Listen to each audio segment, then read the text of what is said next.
Welcome to the Helping Families Be Happy podcast, where we explore the often messy world of family, love, and relationships. I am your host for this podcast, Dr. Carla Marie Manly, a practicing clinical psychologist, wellness advocate, and author based in Sonoma County, California. I've teamed up with Familius Publishing to bring you nourishing real life information about love, family, relationships, and life. And now I am absolutely thrilled to introduce today's guest, Louise Sattler, who will be talking with us about her work with children with special needs and talents, helping children and their families. Also, we will be talking with Louise about her role as a content creator, spreading fun and joy for families and children alike. So welcome to the podcast, Louise. It's such a joy to have you. Thank you, Carla, and two Californians on the same podcast. That's fun. So Yes. so let's roll it. I can't wait to see what Okay. you've got. Well, first, I'd like to know what makes you you. Well, what makes me me? Well, I don't like to be bored. So I feel like I'm Gumby. I'm always flexible and changing and curious and learning. I never stop learning. My father always used to say, "Don't stop learning. You have to be a lifelong learner." So I think that's what makes me me. And I would like to think I'm generous.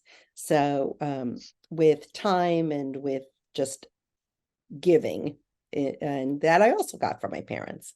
So I think that's what makes me me.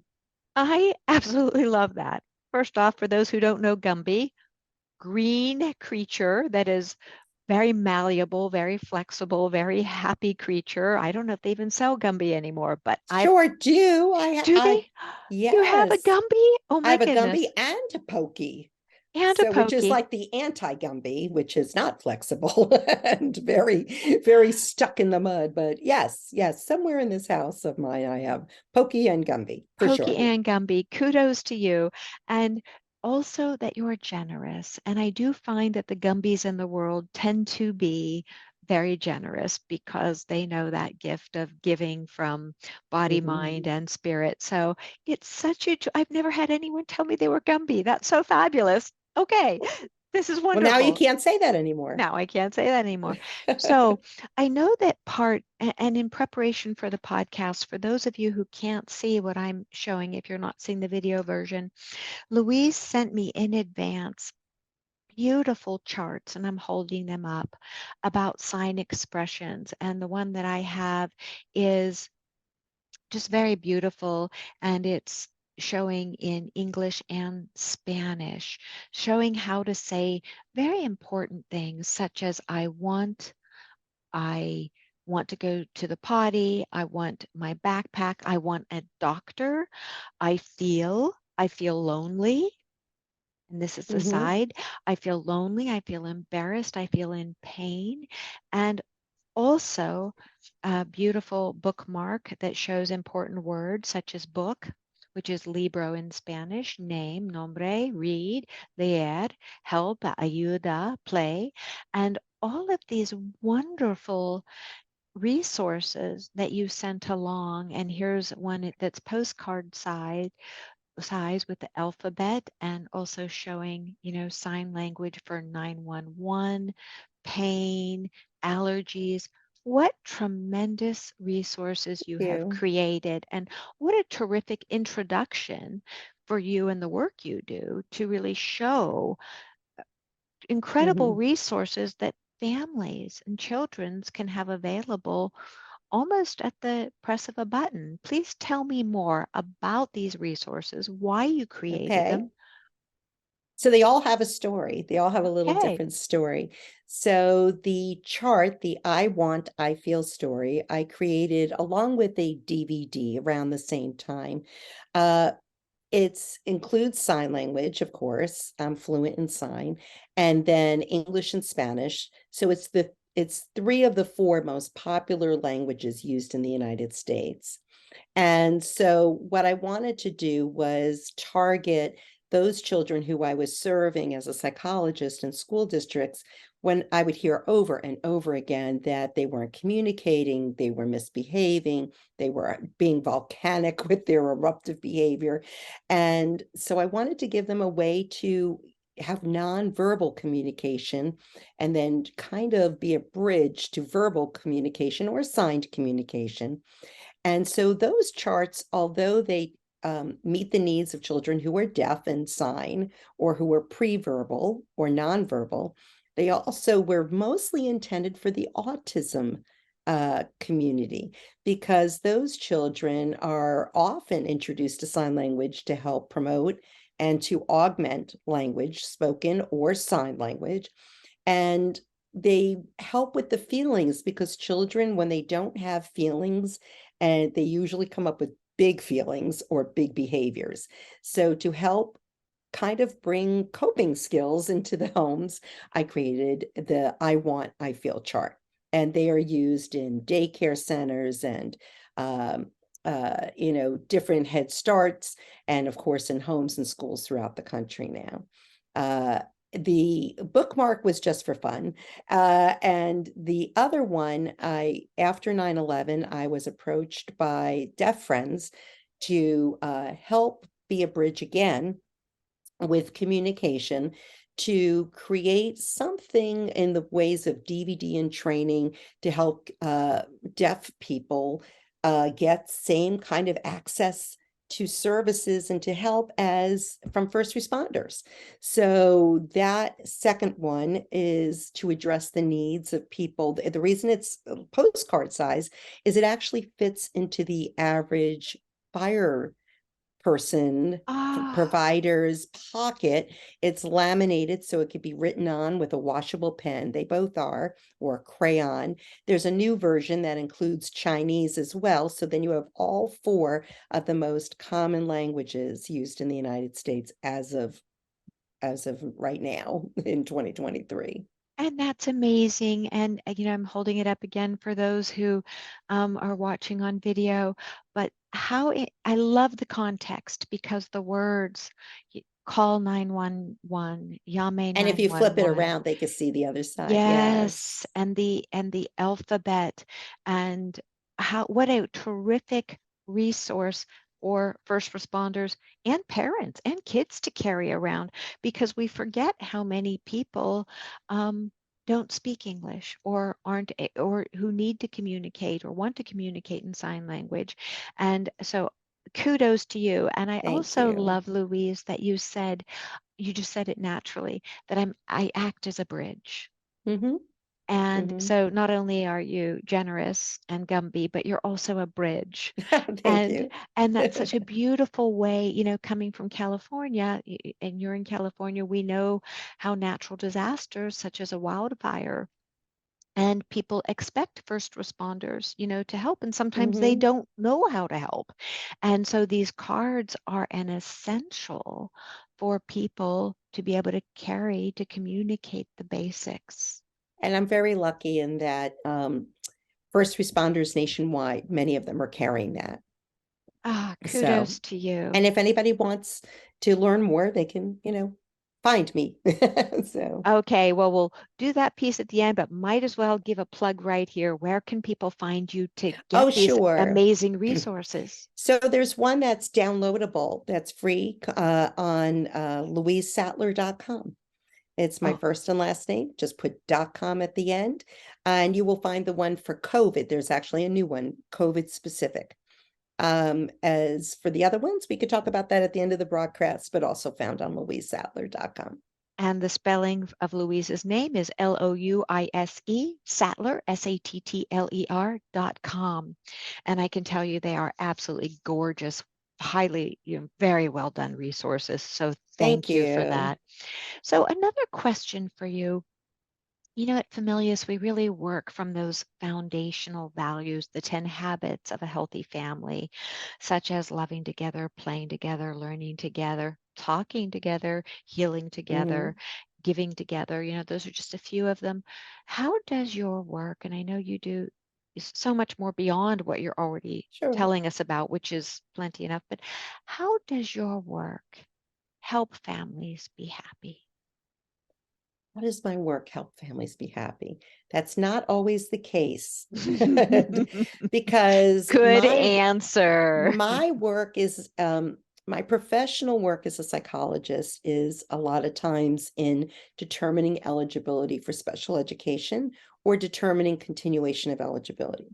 So there might be a child who's having difficulties with development of language, and it might not be just a language delay, it actually maybe say autism. Um, I'm that person who usually has to break that information to the parent, either in conjunction with other team members during, say, an IEP, an individualized educational program plan meeting, or in conjunction with, say, a doctor. So I'm not always the happy news person, but I do enjoy giving parents, even in those difficult times, resources, experiences, connections, being sort of the person who says, this is the here and now, but children with autism, children with this kind of disability, children who are having this learning challenge, maybe learning disabilities, there isn't like we press pause and this is it forever. Children learn, they're very flexible and malleable, and we have good resources in schools. We have good resources all over. And so let's utilize them. Let's find those for you. Let's plug you into those. And that's what makes me happy. And that actually gives some solace to parents who are going through difficult times. And I've been that parent.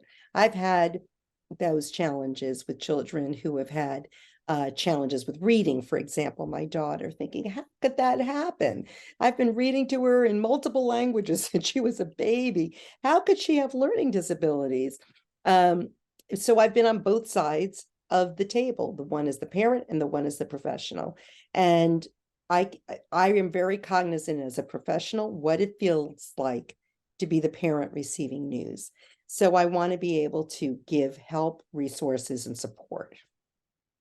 And I just have to say how you naturally spun that to where I was going to go. You beat me to Okay. it.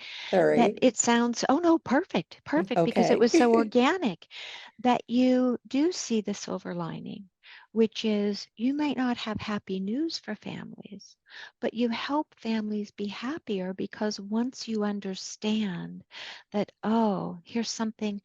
I have a diagnosis, and the diagnosis isn't as important as the fact that it gives us the ability Mm-hmm. to then find the tools and the resources that we need. And so, as you said, you give families solace. You give them Mm-hmm. support. You give them comfort. And that can lead us to happiness. So, here again, now I see you as a happiness maker as Mm-hmm. well. And I Because, don't stand alone in that. yes, Just to segue a little bit, in that I work with really very good teams who are very good experts. So while I may be a member on the team, I also depend on the expertise and the knowledge and the support for myself as well as for these parents, of the other professionals who work with children in schools. So I don't do it all myself. I just think it's important for parents to know that they get a team of support when their children are going through this process. absolutely. And I really appreciate that you said that because in truth, as humans, we all need teams. We Mm-hmm. all need teams, and we do best when we are working together, whether, Mm. with the school system, with our partner at Regardless. home, whatever it is, we all, as the old, saying goes, no man is an island. So Right. we do better as families, and we are all one big family on this planet when we're working together toward a common goal. And in this case, you do a lot of work, obviously, to support children with disabilities and those who don't have disabilities. And I like to think, people use that term and it's perfectly fine to use the term disabilities, but when I talk to parents, I call it unique challenges Mhm. or unique talents, I like that. because I feel that if when you talk to people, for instance, on the autism spectrum, and they're able to communicate, they just see the world through a different lens, not the wrong lens, not a lens that's broken, but a different lens, A different lens. a different lens. And that's really all it is. And we just need to be inclusive and accept that my lens is not the same as the person across, Mm. the street's lens, no matter what the topic. But when it comes to children with those unique talents or special needs, um, they're most of the time just seeing the world through a different, unique, very amazing lens. Absolutely. You're making me think of, I have a sister who's passed away, but she had Marfan syndrome, and she Mhm. was, by the time she passed, she was blind. And I will tell you what that woman brought to the world as far as Mhm. intelligence and creativity and stamina. And oh my goodness, just incredible. So you're right. When we look at what someone has to offer through their uniqueness and their unique talents, Mhm. we're looking in the right place. That's when we're really looking in the right place, when we Right. focus on what somebody is doing well, what their special talents are. It has a lot to do with resiliency too. And if we build resiliency in ourselves or in our families or in our children. And I also think that we have to acknowledge as professionals when these parents are just starting a process of parenting. I just read one of our Familius books about parenting. Um, and they talked a little bit about postpartum depression and expectations that were maybe not met. They thought it was all going to be joy and roses, and it's hard work and lack of sleep and a lot of puke and poop, as they put it. Um, I think that we have to understand that sometimes there's a grieving process, that your dream was not necessarily exactly as you had mapped it out. And so if you have a child with special needs, your grieving process will begin maybe fairly early, maybe even at birth, or maybe years down the road. But we have to acknowledge that it is a grieving process for many parents as well, and let them go through the motions. So.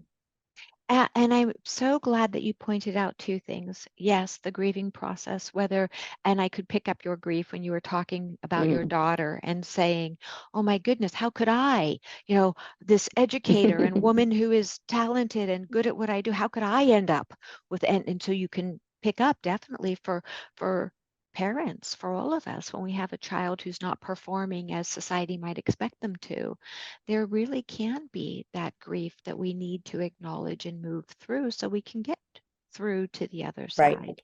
And that it's not always that the grief stops. It may come back to haunt us at different times or just to be with us at different times. So thank you Mhm. for bringing that up. The other piece, I just want to pause here. You brought up one of my favorite words, and it's sometimes a bit overused, resilience. Mhm. How do you define, it's not a trick question, how Okay. do you define resilience in your own paradigm, in your own words? I think resilience is not being Teflon. People sometimes think it's like being Teflon, like nothing sticks, like it Hmm. bounces off of you. I think resilience is accepting it not as a victim, but as somebody who is just going to say, okay, this is what I got. Now, what are you going to do and how do you move forward? Like, and I think that's where some of my own clients as a psychologist get stuck. And sometimes in my own personal life, you can get stuck because you feel like you can't move forward, that you're going one step forward, two steps back. But I think resilience is when you pull yourself up by the bootstraps and or whatever you want to, analogy you want to make, and you say, okay, this is it. What are we going to do? How do we move forward? How can we move forward with grace, with dignity, sometimes humor? But you have to move forward. There is no looking back, and there's no rear view mirror here. And I love all of those components, the grace and the dignity and that devotion to moving forward. And I think that's where people like you um, come in as essential, because sometimes when we're down and out, we don't know where to turn. It's the people who give us support Mm-hmm. that Yeah. allow us to have that resilience, because sometimes we're just crumpled as parents, or get a medical diagnosis or a clinical diagnosis and we go, I don't know what to do. And it's that educator, that nurse, that doctor, that hospice individual, someone, the next door neighbor, who comes in and says, here, let me help you. Let me just give you that wee bit of support that you might need. Do you think that that helps build resilience? I do. I think that does. And I also think that we have to have realistic expectations. Does that make sense? Hmm. Um, and that I find that people are very much disappointed or don't know for the littlest things. They can't manage the smallest of life's little trials and tribulations. So they don't build a shield of resiliency because every little step seems so monumental, from whether or not they got the right shopping cart. The other day I was grocery shopping. This woman was so upset she got a shopping cart that did not work right. You would have thought the world had stopped on its axis. Hmm. And I thought, huh, you gotta move on and pick another shopping cart here, you know.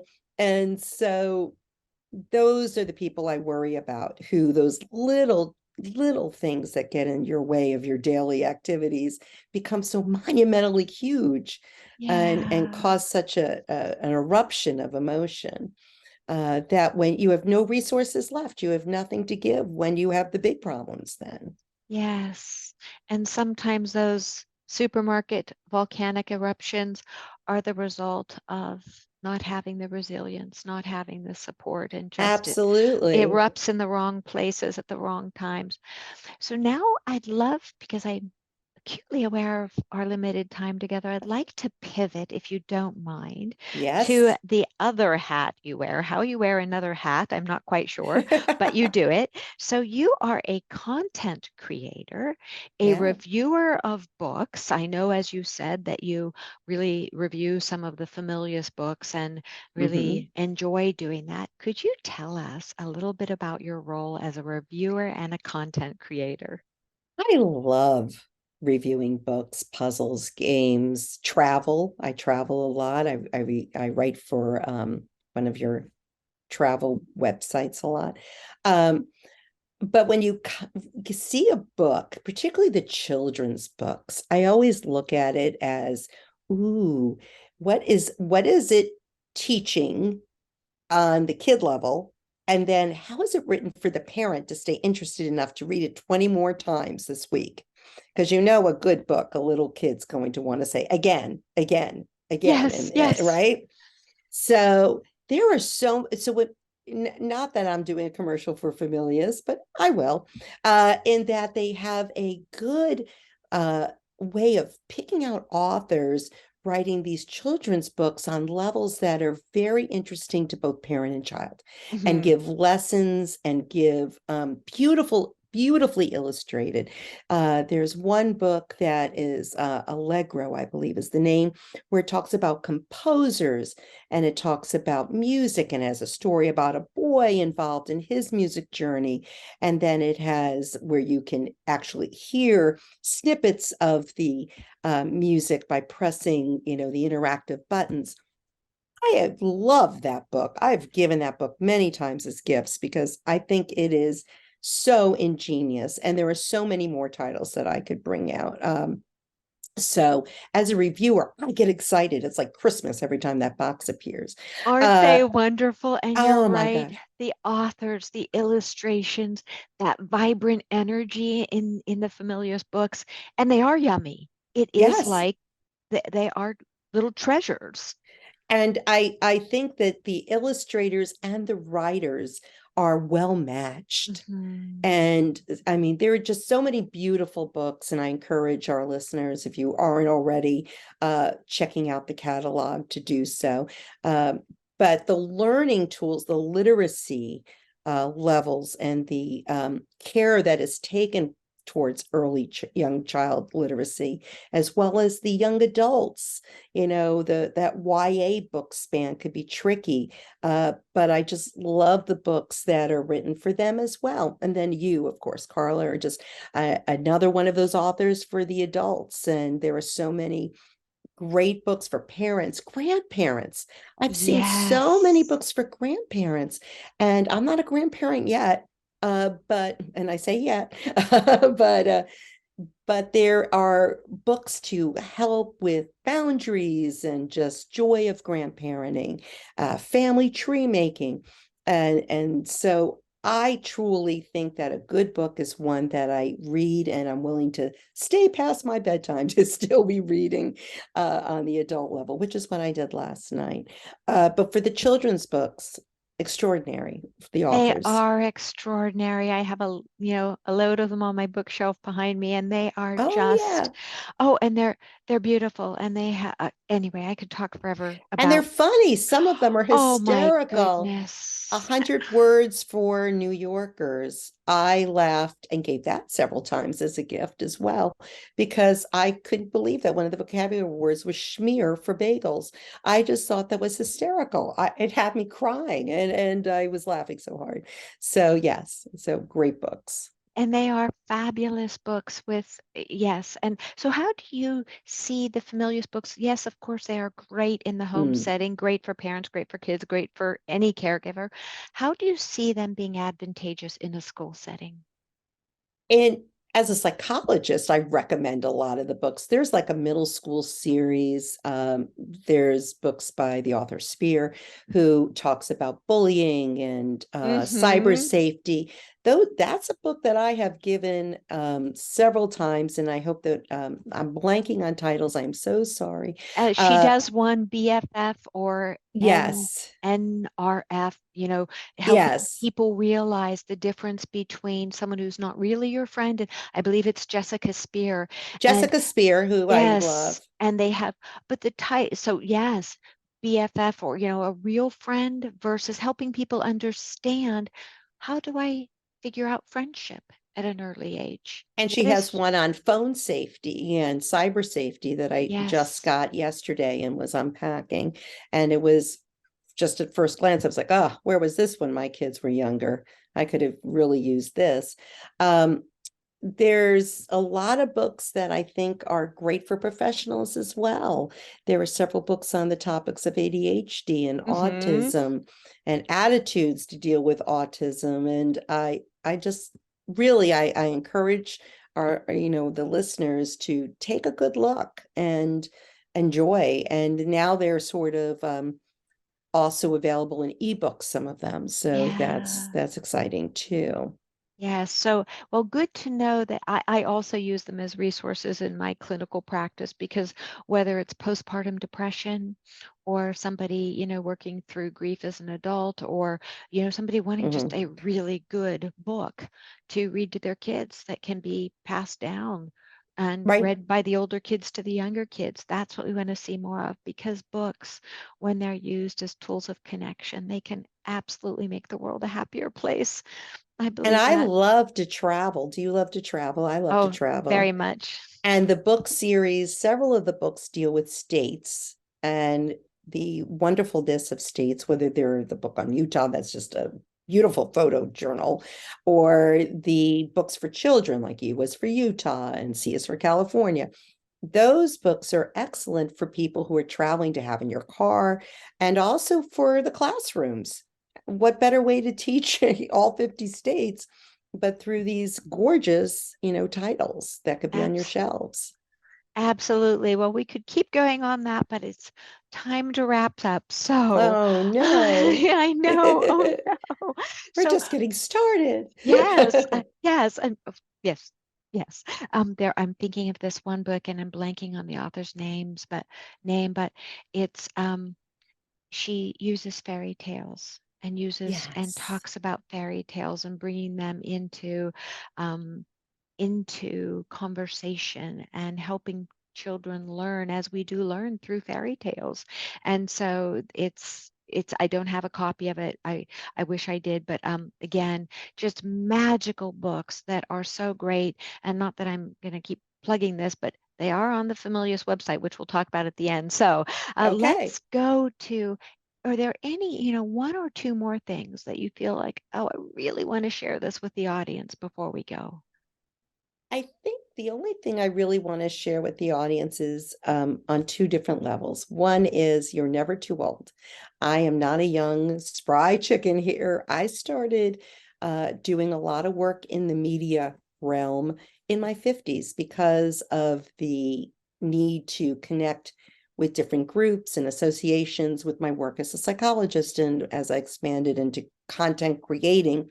those beautiful charts. That thank you for sharing.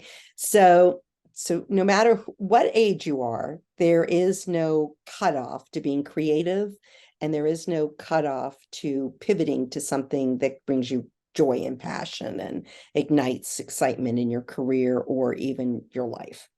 So that would 100% agreed. so Thank you. that would be probably one. And two is, if you are a parent of a child who you think something isn't right, that intuition bell is going off or something's gnawing at you. Every state has a child find program. Call your local school district and say, from 0 to 21, there is public education and evaluations that are offered.